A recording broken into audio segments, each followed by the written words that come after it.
just dripping on your head. Last night, Karen and I met, y'all remember Becky Foster? We met her last night for lunch, or for dinner, over here in Rowlett. And so Karen and Becky were standing outside while I was paying for the check. And I walk out there, and Becky's, we're sitting there trying to say bye, and Karen's standing here, and Becky's over here, and I'm standing here. We're all under the shed, but this place where Becky was standing had a little bit of a leak. And Becky kept going like this. She goes, yeah, where's this? Yeah, right. So anyway, yeah, you know, I'll check it. I said, Becky, move over here. She kept going, unstable as what? Somebody needs to hear this word. Yeah, come on.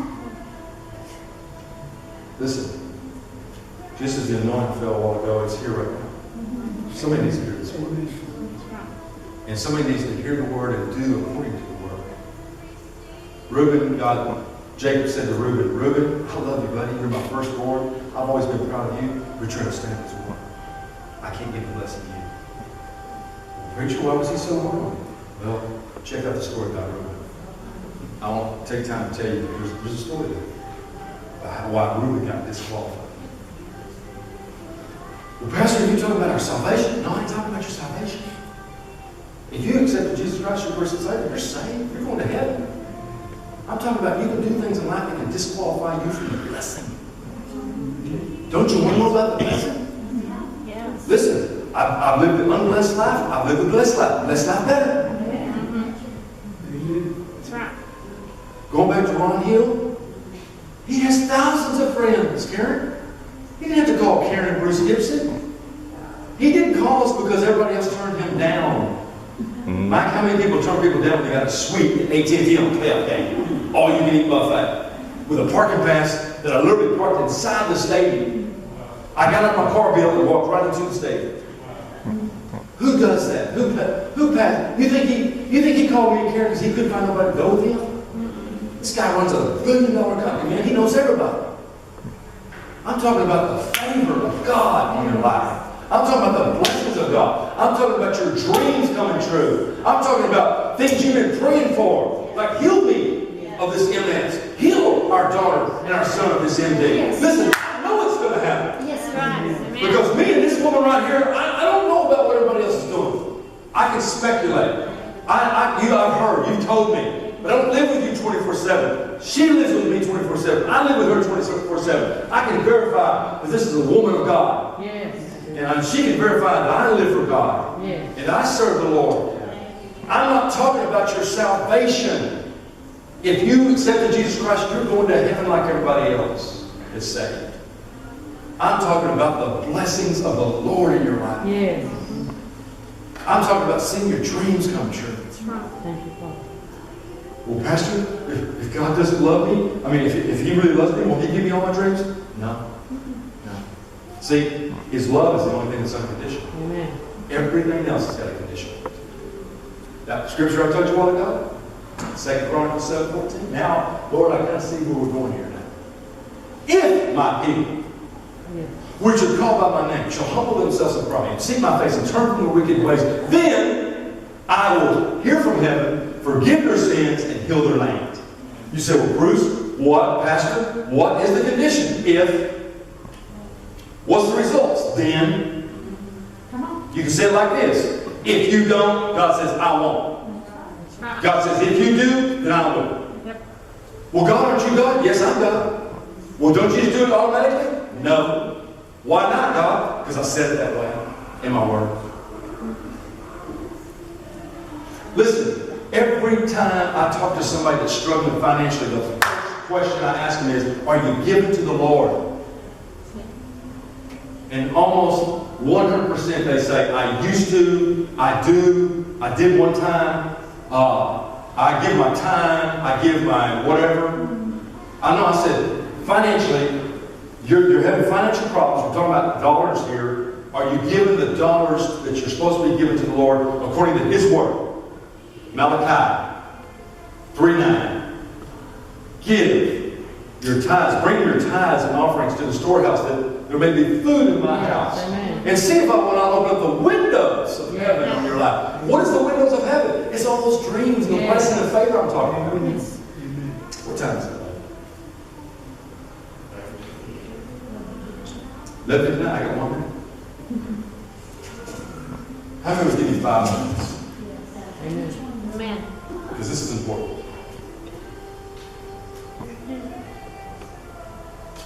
There's 3 things that will make you successful in life. Financially, materially, just, being able to be a bigger blessing in your life. Hey, Steve, I want to change this up, Mike. I think this battery's done.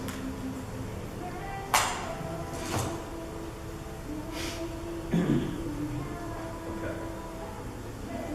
Here we go. Number 1, and I believe we're in this order. You go ahead and stand. I'm close. Number 1, you got to have a job. That's right. How are you going to give to the Lord? How are you going to give to the work? How are you going to give to somebody else? How are you going to be a blessing? You don't have no money. So that really sounds like to me, the most sensible thing is you got to have a job. But number 2, you got to be a giver. According to the word of the Lord. That's right. But here's number 3, and a lot of people miss this. Karen and I did for years. You got to have wisdom. That's right. Bill, Karen and I, we have always worked hard. We have always paid our tithes for 40 years, over 40 years. She got saved when she was 15, 16. 15.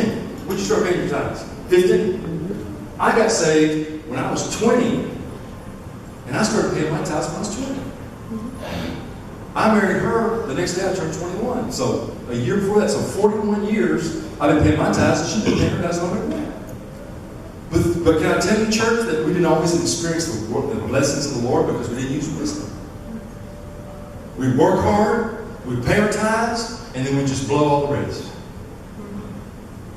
It's like they were saying we didn't have a pot to, you know what, and we wouldn't throw it out. We didn't. We were so broke, church, we couldn't even pay attention.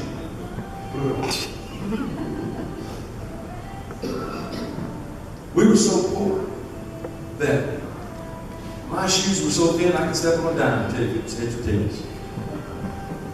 Some of you have once in my church, you know, heard of this. I need a new crowd. I need a new crowd.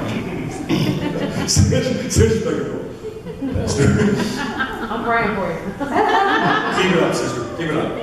I'm just trying to loud y'all. This is become a sober part of the service. Because God's speaking to somebody. Bow your heads. Would you please?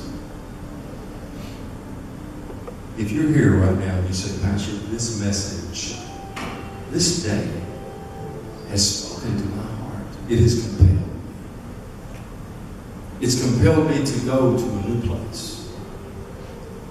Maybe there's some things in your life. Maybe there's some issues. Maybe there's some habits. Maybe there's some disobedience to God's word. But you know, you've heard the word of the Lord. Listen, if you've gone to this church more than a month, you've heard the word of the Lord in what we're talking about right now. You've heard the testimonies of people being blessed and getting blessed in their jobs and getting raises and getting promotions and getting unexpected and expected income. You've heard all that. If you've been coming here at least a month, you've heard that. Those who've been coming for years, you've heard several testimonies. God will bless you. Listen, church, God's ways, God's results. Yes. Your ways, your results. How's that working out for you? Because see, if you read Malachi, God starts off talking about money.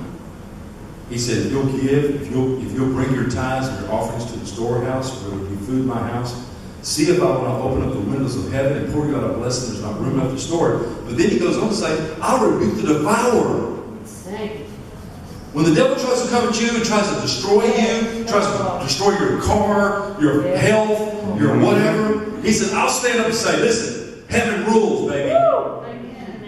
You don't rule, devil. Jesus Christ, the Son of the living God, he rules. He sits on the throne at the right hand of the Father God that rules this nation and these nations. If that's you, you just want me to pray for you, right where you're standing. When I call you up here, would you raise your hand? Just say, Pastor. Me, yeah, hands going up all over the place. Okay.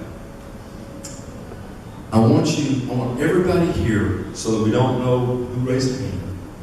See, God saw it, I saw it. That's all it needs to see it.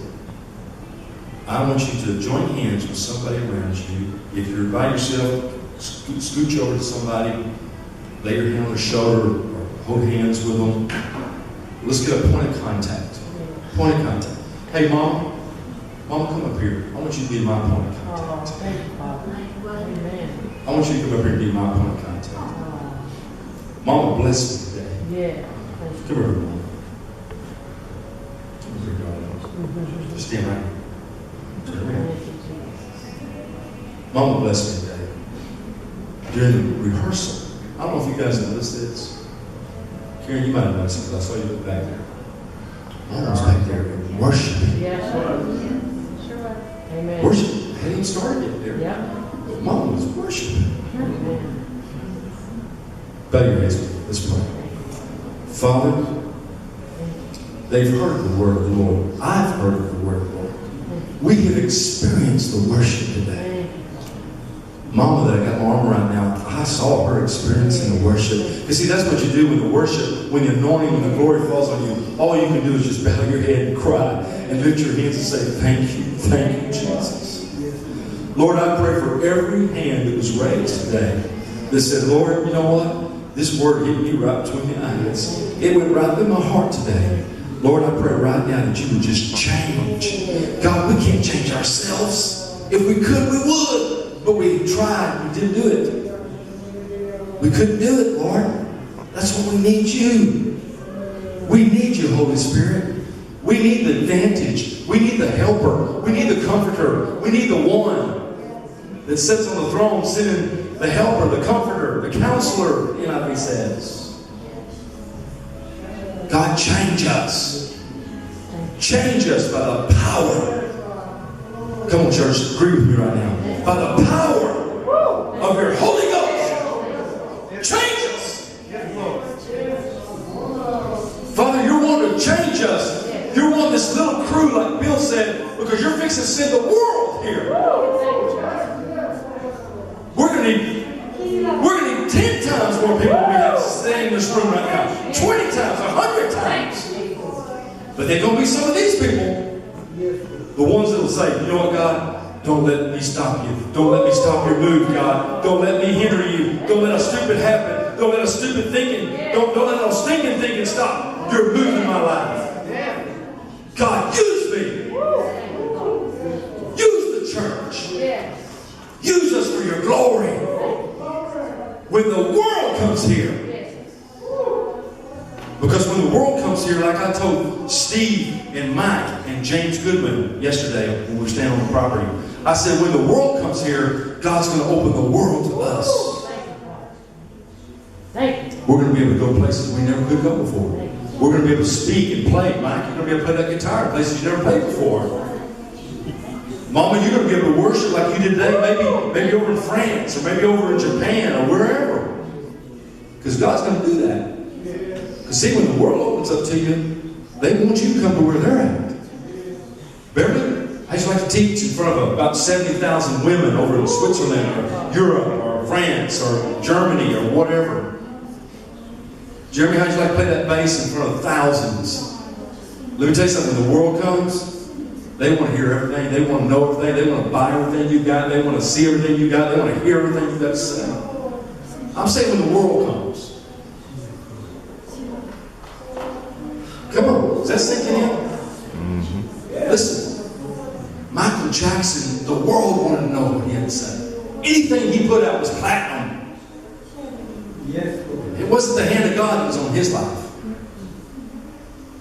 It was the world in his life. Mike, I don't want that kind of success. If the devil could make me famous right now, I'd say, you keep it, Bob. Yes. I don't need your fame. You know, he tried to do that to Jesus, right? You bow down, you praise me, you turn those stones into bread. He said, man, you nuts. It is written, thou shalt serve only God, the one. Jesse, the owner, the boss, the father. Okay. Father, seal this word right now. Come on, church. Agree with me right now. Seal this word right now. In the name of the Father, In the name of Jesus, the name that's above every name. In the name of everything, God, your word says, we stand upon your word. Some trust in chariots and some in horses, but we will remember the name of the Lord our God. And because we know your name, God, we're not just somebody that just uses your name illegally. We can use your name legally this morning. Yeah. Because we are children of the Most High God. We're king's kids. Yeah. Mama, you're a king's kid. Yeah. You're royalty. Hallelujah. In Jesus' name. By the power of the cross. By the blood of Jesus that was spilled in Calvary. That null and void is everything the devil says. Yeah. Because if God be for you, who can be against you? Hallelujah. Yes, Lord. Father, it's coming. James Hetzler, you saw a vision of a tidal wave that was coming off that lake. And I always thought that was interesting.